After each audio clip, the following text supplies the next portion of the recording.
We begin with breaking news tonight. A motorcyclist is dead after a crash in Scarborough. It happened just after 3 p.m. Officers say the motorcycle struck a vehicle and a male was rushed to hospital where he died from his injuries. This is a live look at the scene on Danforth Avenue, west of Danforth Road at Byng Avenue. The motorcycle can be seen lying under a vehicle. Another vehicle on the scene also suffered front-end damage. The age of the victim has not been released. A stretch of the Danforth is closed as the investigation continues. Officers are expected to provide an update at the scene later this hour. Ontario's police watchdog is investigating after a man attempting to flee police was involved in a crash that injured 2 people in Etobicoke. It happened just before 6:30 last night. According to the SIU, Toronto police officers attempted to stop the driver of a Honda Civic for speeding. The driver fled police and later collided with an SUV at Bloor Street and the East Mall. As a result of the crash, a man and a woman who were in the SUV were taken to hospital with serious injuries. The 26-year-old driver of the Honda Civic attempted to flee on foot, but was arrested a short time later for impaired driving.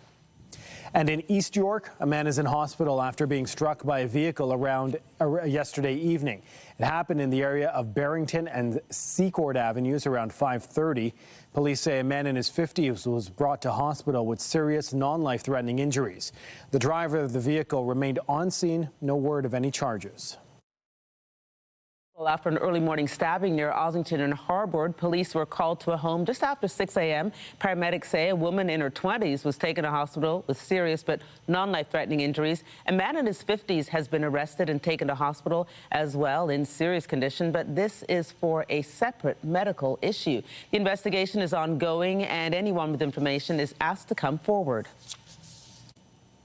Police are investigating an assault in the Church and Wellesley area as a suspected hate crime after homophobic slurs were directed toward the victim. CP24's Melissa Duggan reports. The Toronto Police's Hate Crimes Unit is investigating. Officers are asking for the public's help in identifying 2 suspects wanted in an assault that happened after homophobic slurs were yelled at the victim. That, according to Toronto Police, the incident happening early Saturday morning about 12:22 a.m. where I am, right here in the village at Church in Alexander. Here's more of what we're hearing from Toronto Police. Police responded to a call for an assault in the Church Street and Alexander Street area. It was reported that the victim was walking on the sidewalk when a vehicle drove past. 2 male suspects yelled homophobic slurs toward the victim. The victim continued walking and noticed that the suspects parked the vehicle. The suspects then exited the vehicle following the victim. The suspects then caught up with the victim and assaulted him. He suffered minor injuries. The suspects do remain outstanding at this time. Reaction to this coming from Toronto Centre MP Evan Solomon. He's sharing a statement that says in part, "I am deeply disturbed by the reported hate-motivated assault in the Church in Wellesley Village this weekend. No one should ever be targeted for who they are or who they love. The use of homophobic slurs followed by violence is unacceptable and has no place in our city or our country." And more reaction coming from this community activist. It is, and it falls into a pattern of growing numbers of hate crimes against us LGBTQ folks in the city. We can look at this as an isolated incident, but that's unfortunately not the case. So I think it's just yet another example of the rising tide of anti-queer and trans activity, both in Toronto and across the country. We do have suspect descriptions to share with you. Toronto Police saying that the 2 who are wanted fled in a dark-colored sedan. One person described as a white man, 6 feet tall with a thin build, wearing all black clothing and a black ski mask. The second suspect described as a white man, 5 feet 9 inches tall, with a thin build, wearing all black clothing and a black ski mask. Again, Toronto Police appealing to the public, anyone who has any information, any video of this incident, to reach out to investigators. Back to you. That's CP24's Melissa Duggan reporting. Now turning to Barrie, where police are on the hunt for a suspect after a man was shot downtown overnight. It happened outside a nightclub on Dunlop Street East around 2:45 this morning. Police say a 30-year-old man was taken to a Toronto area trauma center in serious but stable condition. Investigators are appealing for anyone with information to come forward. We'll have more news in a moment, but first here is a live look at the city this hour. Things look calm where we are right now, but as we take a look at the satellite radar, you can see there is some active weather heading our way. Depending on where you are in the GTA, you may be seeing some showers, maybe some mixing, even some light flurries, and the system making its way from west to east. Winds have also been a factor today, no doubt about that. Sustained winds, 26 kilometers per hour in Toronto, significantly stronger in Hamilton, up to 44 kilometers per hour. And take a look at those gusts. Yes, in Hamilton, all the way up to 63 kilometers per hour. From a temperature perspective, 6 degrees in Windsor, Goderich, 2 degrees in Wyerton, right around the freezing mark.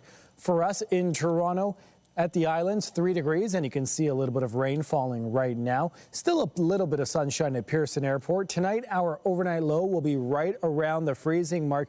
You saw that system in the satellite radar of some potential flurries. We'll get into all the details with how long it's going to last a little later on in the newscast. While the less than spring-like temperatures, those didn't stop thousands from getting out and taking part in an annual Easter tradition today. The 60th annual Beaches Lions Parade, billed as the world's largest and longest-running Easter parade, took over the streets today, and CTV's Natalie Johnson was there. Brightening the beach on an otherwise damp and dreary day. We're having a lot of fun. It's a bit rainy, but you know, we're making the most of it. There was spring in the step of the thousands of people who turned out for the Toronto Beaches Lions Club Easter Parade. We love being out here with everybody, all the community. It's so nice and so much fun for the kids. Eastenders coming together. Seeing everybody walk by. I think it's good. Pretty fun. They do like an amazing job. A community tradition that spans generations. It's a great time. This is his first one. Happy Easter. Happy Easter. This parade began in 1967 and draws crowds of up to 50,000 spectators, earning it the title of the world's largest and longest running Easter parade. I watched this parade when I was a kid. It is amazing. Look at the streets filled with kids. So happy, and it's amazing to be here with my kids celebrating Easter at the Beaches Lions. Love our city, love our province, and plant wildflower seeds. A part of the city that is so special to the people who live here because of the community connections. When I first chose to come to live in Canada, this is the area that I chose. The beach really is a small town in the city, and you know, it's so nice to see people from school, from daycare, from the hockey rink. Everybody's coming out. Coming out for the candy. Chocolate and gum. Chocolate and candy. And a chance to see the star of the show. Easter bunny. Easter bunny. Easter bunny. So much to sing about. Spending Easter Sunday with family and friends. Having a great time, and the bunny is coming. It's a season of hope. Happy Easter. Hope that even though today's gloomy weather threatened to rain on the parade, spring has almost sprung. The sun's coming out. I'm ready. Shorts are in my drawers already. Until then, The weather hasn't stopped anyone. Everyone's having a great time. Are you having fun out here today? Yeah. and this crowd is all ears. Natalie Johnson, CTV News. Okay, you've seen colorful eggs. How about colorful bagels? College Street Bagel Shop in the city's West End celebrating Easter with a giveaway today. Now, dozens of people lined up ahead of the 12 p.m. door opening for a free half dozen bagels to the first 200 customers. Now, this is the second annual year that they've done this. They've posted it on social media, and people came for their bagels. But this isn't the only giveaway. The shop is donating to a local food bank, helping support people facing food insecurity in the city, and that giveaway to the food bank is tomorrow. Advanced voting continues this Easter long weekend in 3 federal by-elections, 2 of them in Toronto ridings.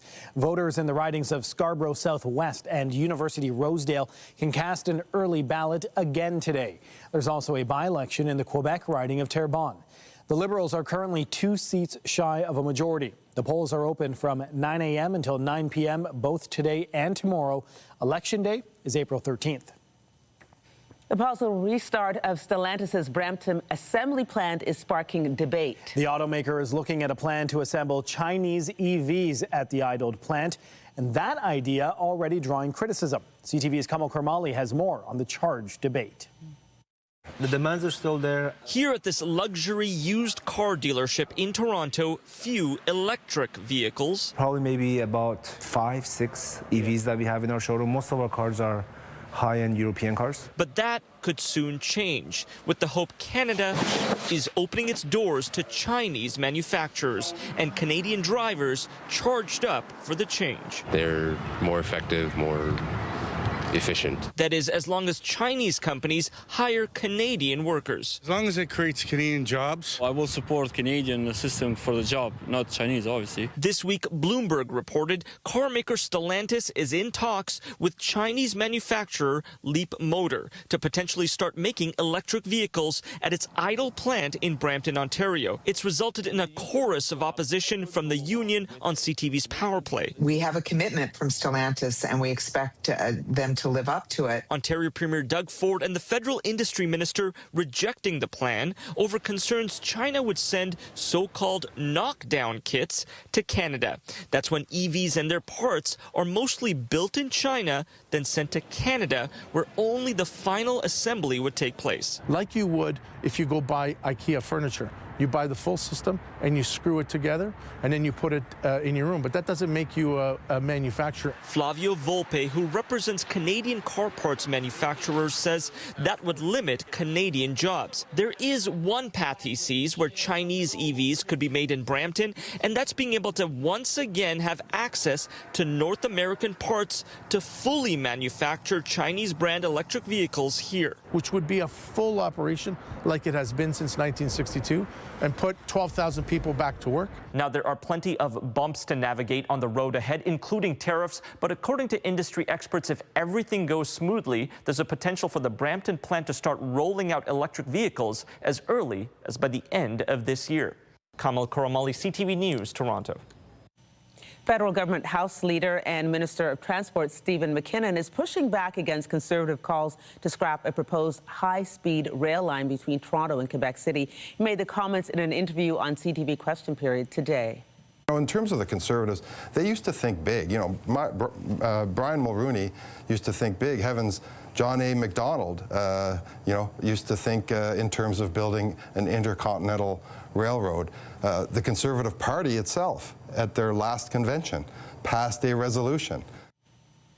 This comes after Conservative leader Pierre Poilievre called on the federal government to cancel the proposed high-speed rail project, estimated to cost up to $90 billion. Construction of the first phase of the 1,000-kilometer rail line linking Montreal and Ottawa is set to start toward the end of the decade. For the first time in decades, Canada is spending 2% of its gross domestic product on the military. That spending benchmark set by NATO means Ottawa will invest more than $60 billion in defense. As CTV's Laura Brown tells us, CFB Gagetown in New Brunswick is about to hit a massive growth spurt. It's the second largest military base in Canada and sits within the town of Oromocto, a community of about 10,000. But with more than $1 billion promised by Ottawa to build up base Gagetown and help the government of Canada meet its NATO 2% defense spending target, there are questions about the impact to this area. I just had a conversation with this very topic with the province to make sure that we can meet the labor requirements. About 7,500 people work on this base, military and civilians. The $1 billion is going to upgrade infrastructure, build new ground air defense systems, and add 650 housing units. An estimation based on the new training capabilities and the need for more personnel points to about 2,000 more soldiers coming to base Gagetown over the next several years. And many of those soldiers come with families. So this area is expecting to see a bit of a population boom. That's not a bad thing. The province has maintained New Brunswick needs more people. We'll need, within the next 10 years, 136,000 new employees to replace those who will retire. Specifically, more tradespeople. The most recent Build Force Canada report estimates New Brunswick will lose 6,500 labour workers in the next decade.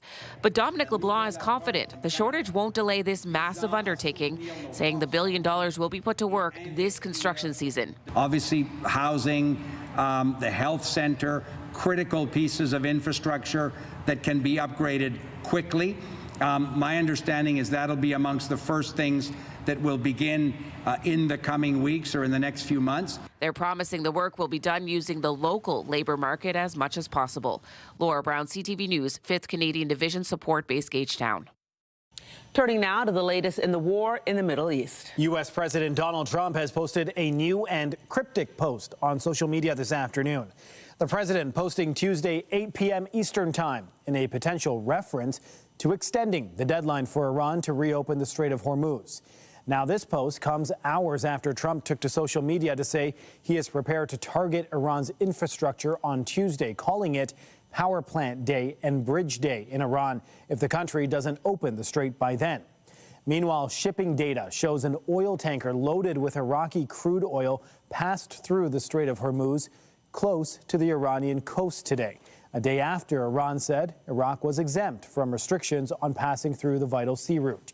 The diplomatic advisor to the United Arab Emirates president says the country would support international efforts to keep the waterway open, but said it wouldn't act alone. And President Trump says the U.S. service member who's been missing since Iran shot down a fighter jet has been rescued. CTV military analyst David Fraser says all hands were on deck for the U.S. military in Iran before recovering the pilot. This was a full court press that they had, combat search and rescue out there. They had, Hercules aircrafts flying out there. There were dozens of airplanes flying out there. And it was a part of a CIA operation that to locate them and provide deception so they could go in and get them. They were talking to the pilot on the ground and, a very, very sophisticated operation and strategic win today for the United States.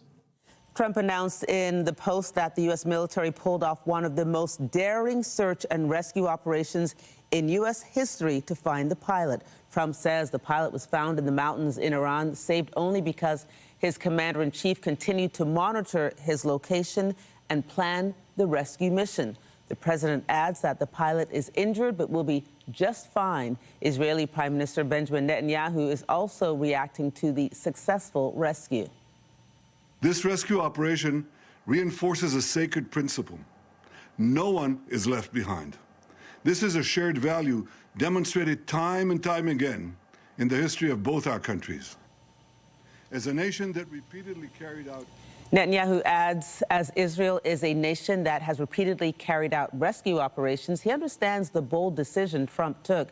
Israeli Defense Minister Israel Katz also hinted that Israel had some involvement in the operation. An Israeli security official says Israel provided intelligence assistance to the U.S. during the rescue operation. Universities across Canada are offering some international students extra supports as the war continues in the Middle East.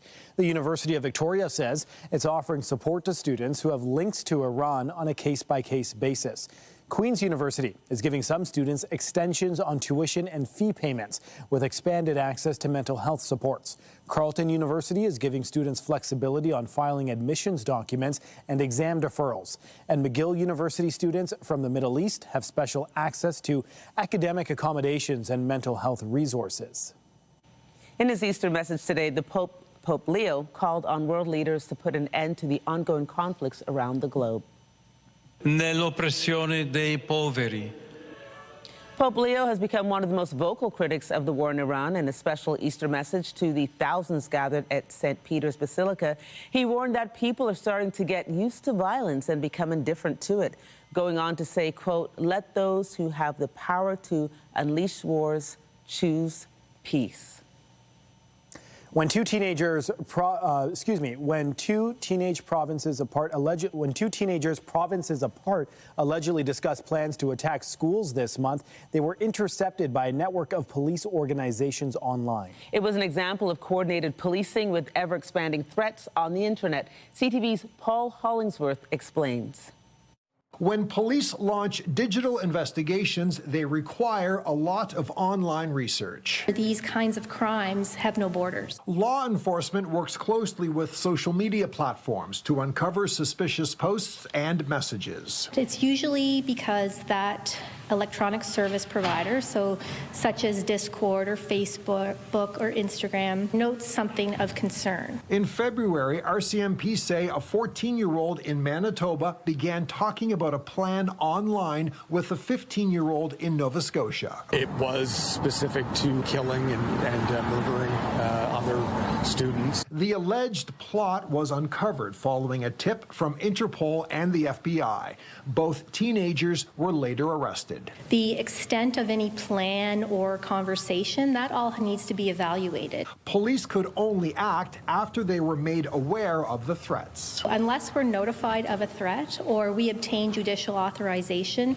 that's when the police will be able to review your email. Cybersecurity experts say it's an example of a highly technical investigation involving multiple law enforcement agencies. We need to be competent in traditional ways of policing, but also in the new digital forms of policing as well. Following the mass shooting in Tumbler Ridge, BC that saw 8 people killed along with the shooter, Ritesh Kotak says there's increased awareness as police try to stop violence. He argues big tech platforms need to be more vigilant when reporting suspicious online activity. At what point should platforms be held accountable to turn over certain pieces of information that could lead to an arrest? For investigators, one of the biggest challenges is determining if an online threat is real and if action should be taken.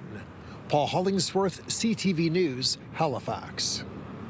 A warning for Canadians tonight. Scammers are sending texts claiming people are eligible for a milk settlement. But there is no such thing. And as CTV's Kathy Lee reports, fraudsters are using real cases to make these scams more believable.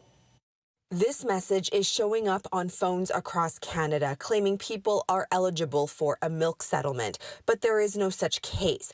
Don Stoneman received a text saying it caught his attention. I looked at it and I thought it was kind of interesting. A link is included leading to a website. Chris Herman, who also got the message, says it looked legitimate at first. The site mimicked a federal government site. They were asking for my credit card information and all that kind of stuff, and then I went, no, that's not it, not good. A cybersecurity expert says scammers are taking real class action cases like the bread price fixing settlement and turning them into phishing campaigns. They're even inventing settlements that don't exist while leveraging trust from real ones. However, there are simple steps people can take to protect themselves. Just Google the name of the lawsuit. Don't click on any links in any emails or any text messages and whatever. Go to the source. According to the Canadian Anti-Fraud Centre, cyber scams, including fake settlement texts, are part of a much larger problem, with Canadians losing more than $2.4 billion since 2022, much of it online, and likely only a fraction of the total, as just 5 to 10% of cases are reported.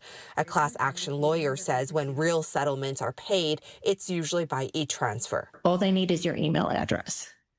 So they don't need to ask for your bank account information. They don't need to ask for a credit card. Neither Stoneman or Herman lost money. I'm 70 years old, but I don't think I'm especially susceptible to scams. I think I'm fairly sharp. But they say the experience is a warning for others. Kathy Lee, CTV News, Calgary. Extended hours on the Eglinton Crosstown LRT start tonight. Line 5 will now run later until 1:20 a.m. Sundays through Fridays and 12:30 a.m. on Saturdays. There will also be more frequent trains, which transit officials say should help cut down travel times. Trains will arrive every 4 minutes at peak hours and every 6 to 10 minutes during off-peak times. Now, the Eglinton Crosstown began operating in February as part of a phased opening following more than a decade of construction. And there's subway disruptions on Line 1 for riders to keep in mind.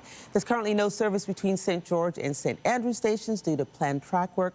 Shuttle buses aren't running and customers are encouraged to use the Yonge side of the line. Service will resume at 6 a.m. and then starting tomorrow night, service between Lawrence West and St. George stations will end nightly at midnight.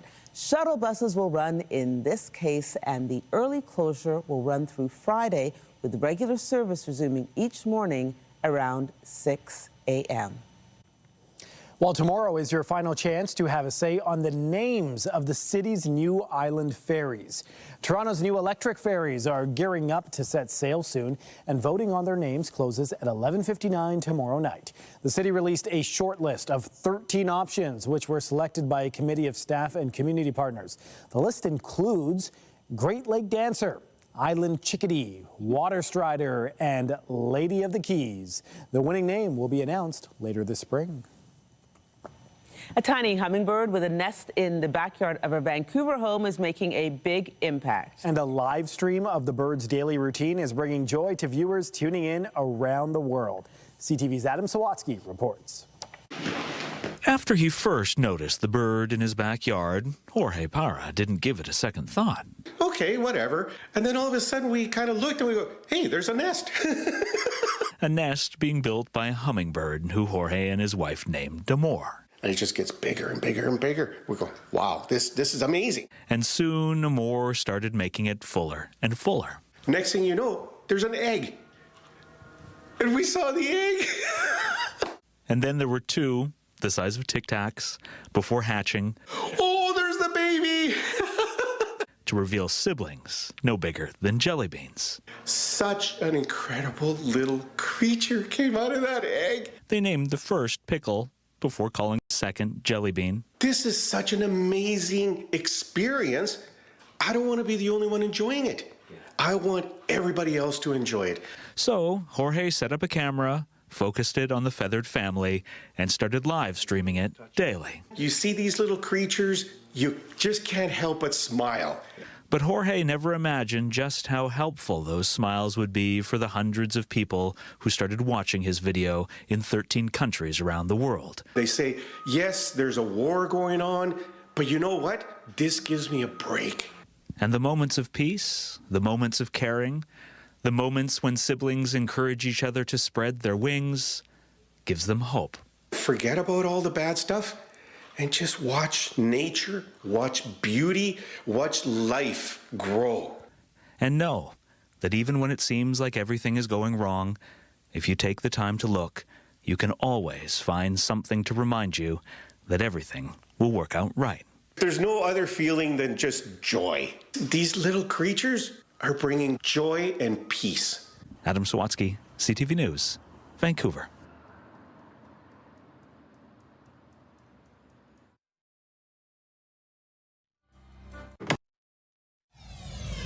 We return now to our top story this hour. A male motorcyclist is dead after a crash in Scarborough. Toronto police providing an update at the scene. Let's listen in.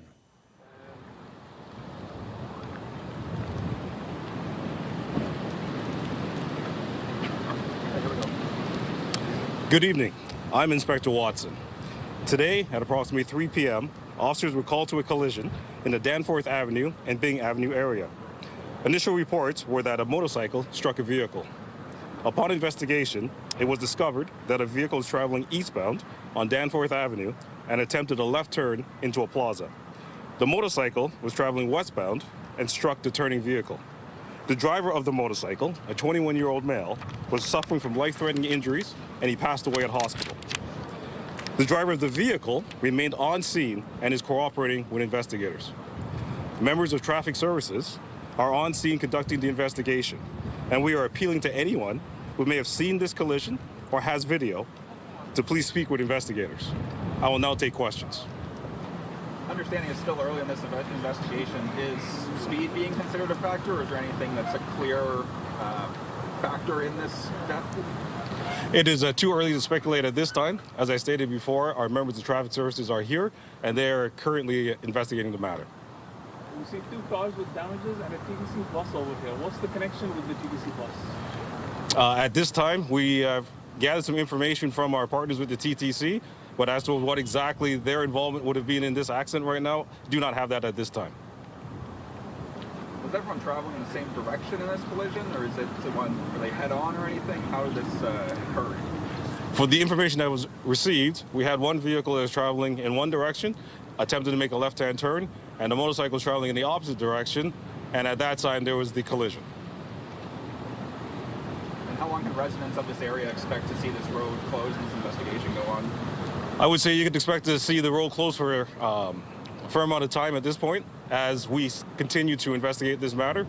So we will bring out information and we'll put it through our communications branch as towards when the road will be cleared. So is there any indication that weather played a role? At this time, it'd be too early to speculate if weather did have a role to play right now. Thank you. Thank you. That's Toronto Police providing an update saying that a 21-year-old motorcyclist has lost their life in an incident that happened just after 3 this afternoon. Police tell us that a vehicle traveling eastbound attempted to turn left into a plaza and struck a motorcyclist who was traveling westbound. We do know that the driver of the vehicle is cooperating.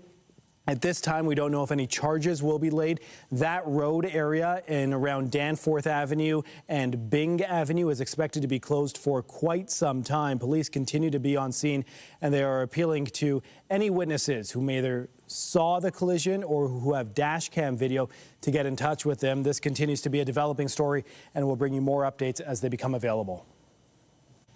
We're hearing once again from the Artemis 2 crew. Overnight, Canadian astronaut Jeremy Hansen answering questions from Canadians across the country, including reflecting on some of his favorite sights he's seen so far. And we've seen it all. We've seen a half Earth, partial crescent Earth. We've seen a dark Earth. And when we woke up for TLI, we saw just it looked like a bowl of Earth just sitting there for breakfast in the sky. It was really, really unique. The Artemis 2 astronauts are kicking off an exciting new chapter in lunar exploration. Tomorrow, the crew will swing around the moon, chasing the record set by Apollo 13 for the farthest humans have been from Earth. The lunar flyby is expected to last about 6 hours, and then the crew will start heading back home. It's been fun to watch them, right? Because it's not just a quick jaunt. It's like it's taken days, and every time you get closer and closer, and it's been nice to see the progression. Absolutely, and especially having a Canadian there, it's like we have some skin in the game. It's like, 100%. Yeah, that's us, so we're doing that. We also wanted to mention Carol Charles is getting an award from Durham Fire, and she's on our show all the time. She works very hard, and they've recognized some of her work, and so she'll be getting an award later on this month. So to Carol, we say congratulations, and to the fire department, keep up the good work. Absolutely. Yeah, Carol does a lot of great stories, and so it's nice that she got some recognition. Let's chat about the weather, shall we? From a temperature perspective, yeah, it is cold out there. 4 degrees in Toronto. It doesn't feel like it. It feels like -2 because there is a wind chill to factor in right now. Here's your evening at a glance. We continue to drop in temperatures. Cloudy conditions, about 2 degrees by 9 p.m., and there will continue to be wind between 30 to 50 kilometers per hour. As we wake up, tonight's lows first, let's talk about that. Right around the freezing mark, but it's going to feel like -4 when you factor in that wind chill. Now let's talk about when you wake up tomorrow. The good news is the sun's going to start peeking out by about 7 a.m. 9 a.m., 1 degree, mainly sunny conditions. Our high tomorrow, though, unfortunately, is below seasonal for this time of year. We will be at 6 degrees. Double digits is normal for this time of year. Let's show you tomorrow at a glance. Not your school day forecast because kids are off tomorrow, right? So there will be increasing cloudiness. Sunrise at 6:50 a.m. The sun setting at 7:50 p.m. And as we mentioned, 6 degrees will be our high, normal 10 degrees for this time of year. Let's take a look at the forecast radar because there is some active weather to talk to you about. We can see Monday's not too bad, but then Monday 8 p.m., so Monday evening, this is when we get a system heading our way. You see the green, that's rain. That pink is mixed precipitation, and the blue, of course, is snow. And so there is going to be some active weather heading our way, all in Toronto, Hamilton, Niagara Falls. There shouldn't be any accumulation of snow, but certainly you do want to be prepared for the messy weather. As we keep it going, then things do start to clear out by Tuesday, and that is Wednesday at midnight, and you can see clear conditions there. Let's show you the 7-day forecast. So we've talked about Monday, 6 degrees. Tuesday, there is going to be a 40% chance of flurries. Then we do slowly start to warm up. Thursday, all the way back up to 15 degrees. That's nice to see. 30% chance of showers as well. So a bit of precipitation on both Thursday and Friday. But from a temperature standpoint, we do warm back up, and we're in double digits for most of next week. Andrea. We'll take it. Thanks, Raheem. Delays in Manitoba's healthcare system are under the spotlight after the province's latest critical incident report listed 16 deaths, 5 of which were linked to wait times. CTV's Alex Carpa reports on what the findings reveal and the concerns raised by families and frontline health workers. Stacey Ross was just 55 when she died after waiting around 11 hours in a Winnipeg emergency room earlier this year. It's so frustrating. According to Sherry, her sister was suffering severe chest pain and not feeling well the day she died. Sherry believes if her sister was seen earlier, she would be alive today. If the wait times weren't as long as they are, I think she would be. The case was classified as a critical incident, an unintended event in healthcare that leads to serious undesirable outcomes. That investigation is ongoing. The Manitoba government recently released its critical incidents reports, which shows that 5 of the 16 deaths between April and September 2025 were due to delays in the healthcare system. The deaths are part of 59 separate incidents during that period. This includes 2 patients who experienced delays in response to their medical conditions, 2 patients who experienced delays in accessing care, and 1 patient who experienced a delay in treatment. While the numbers are concerning, the problem is not new. Both 2023 and 2024 each saw 13 deaths associated with delays in care. Emergency physician Dr. Noam Katz says he's not surprised. It is really incredibly demoralizing for everybody within the system, and particularly for the people who are working in the front lines. The Manitoba Nurses Union echoing those statements. Unfortunately, when wait times rise and patients wait longer for care, these incidents happen. Manitoba's health minister said they are taking every incident seriously and are working to improve patient flow and reduce wait times. But for Ross and her family, it's not enough. Something has to change. And until then, I think we're absolutely hooped. Hoping no other family has to endure the pain they are experiencing. Alex Carpa, CTV News, Winnipeg.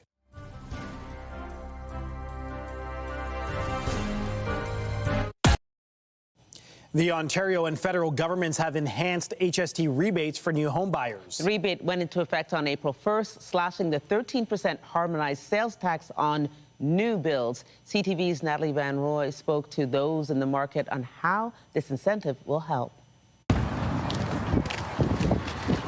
Rakesh Arankalam is looking for a new home for his family in Ottawa.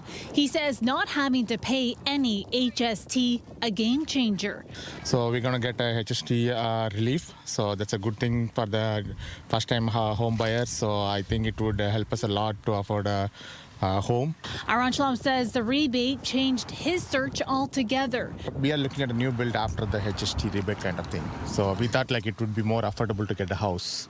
Before, like we were trying to get the old house, you know, the used houses. As of April 1st, eligible buyers in Ontario will no longer have to pay 13% HST on new homes valued up to $1 million for a maximum rebate of up to $130,000.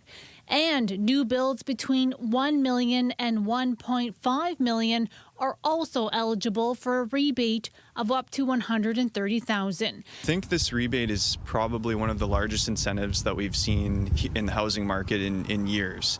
I think it creates a lot of opportunities for people that have been on the sidelines. The tax relief measure will expire next year on March 31st. That could be extended depending on what happens, but I think it's good news for builders. I think it's good news for first-time home buyers, and I think it's good news for anyone that may want to upgrade maybe from a smaller house to a bigger house, or maybe even downgrade. It's not clear how the rebate will affect the market, including for older homes up for sale that are not eligible. But mortgage broker Frank Napolitano says the change will help people qualify for a mortgage. I've had a couple of them already where the starting price was $600,000, but all of a sudden it's in the low 5s now with that rebate, so therefore qualifying is much easier. As the search continues for Arankalam, he says he's feeling hopeful for what's in store for the spring market. I would say like the 30% would make a huge difference for the new people like who are trying to get a home.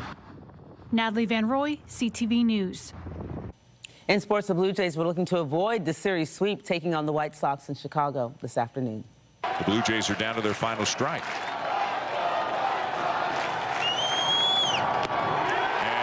Is the ball game. Yeah, this was the final out of the game. Another disappointing series for the Jays. The White Sox took the game 3-0 to sweep the three-game series against Toronto. To make matters worse, the Jays lost another player to an injury as Addison Barger exited the game in the 6th inning with an apparent ankle injury. The Jays will now prepare to welcome the LA Dodgers to town starting on Monday in a rematch of last season's World Series. To the hard court, the Raptors were in Boston this afternoon taking on the Celtics as they continue their push for the playoffs. They're really pushing a tempo this second half. B.I. right to the rim. The Raptors kept it close for most of the game, down by 5 heading into the final quarter, but the Celtics pulled away, outscoring the Raps by 11 to take the game 115-101. Toronto returns home to host the Miami Heat Tuesday night. A long, cold winter that has stretched into spring is slowing sap flow in the production of Canada's sweetest resource. Maple syrup producers say production is down an average by 30%. CTV Geneviève Beauchemin got a glimpse inside the strategic reserve, ensuring there is no shortage. Stratégique mondial de sirop d'érable. This is the world's only maple syrup strategic reserve. It's tucked away in a large warehouse in Quebec's Maple Regional County, 2 hours from Montreal. Barrels and barrels of liquid gold are stored here, but all of it is now sold out. Distributors have until June to take possession of their maple syrup, says Kevin Gauthier, director of the Strategic Reserve. This as demand is rising. Exports went up nearly 17% in 2025 to 70 countries. And though it's not over, so far this season, production is down in Quebec's maple forests that produce more than 70% of the global supply. The mountain's still totally snow-covered. David Hall is a 6th-generation maple producer. He says the long, cold winter is cutting down the number of days sap is flowing. Feast or famine. It's either run like hell or nothing, froze up. And the saving grace is the sugar content in the sap is higher. There's no worries over a shortage now, precisely because maple producers set up the reserve a quarter of a century ago to ensure constant flow to national and international markets.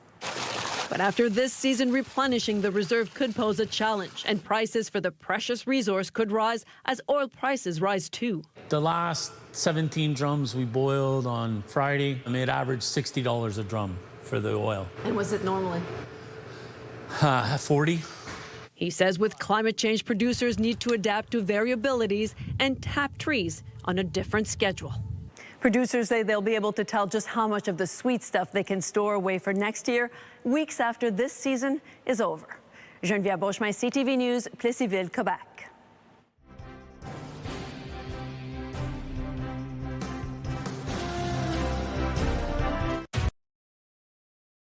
Finally tonight, the story of a Toronto writer pounding the pavement across the city in support of a good cause. She's embarking on a 10-day journey, walking to more than 300 kilometers to visit all 100 public library branches, inspired by her late mother's love of reading. CTV's Mike Walker has a story on the walker.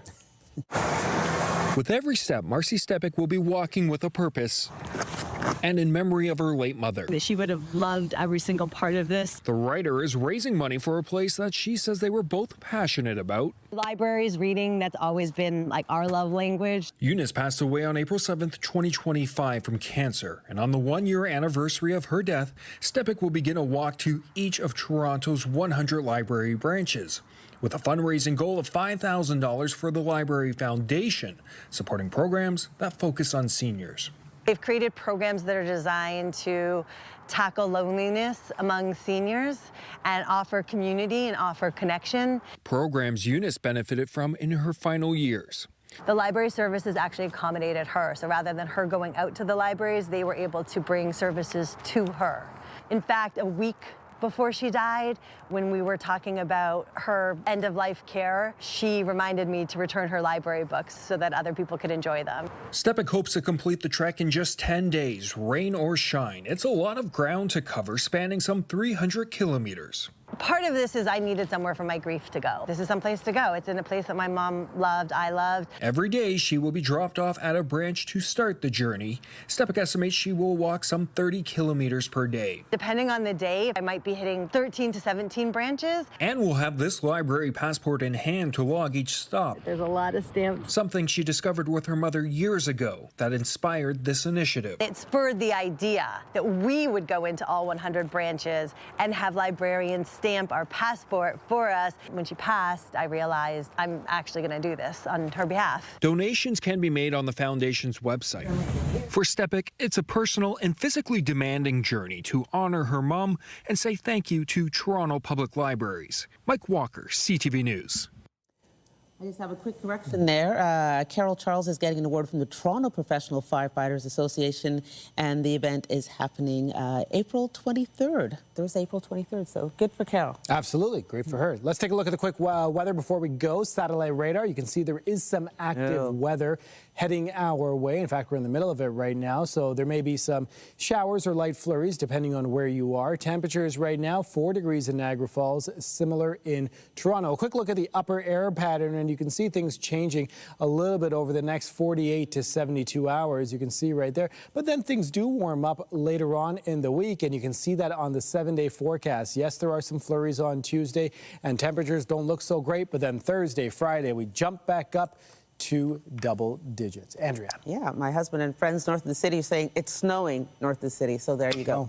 Well, be sure to join us tonight at 11 for the CTV National News with Heather Butts, followed by our next local newscast at 11:30. In the meantime, our coverage continues anytime on CP24 and online at ctvnewstoronto.ca. For all the hardworking people in front of and behind the camera at CTV News, thanks for watching. Have a good night. I'm Andrea Case. And I'm Rahim Yadani. See you later. Bye.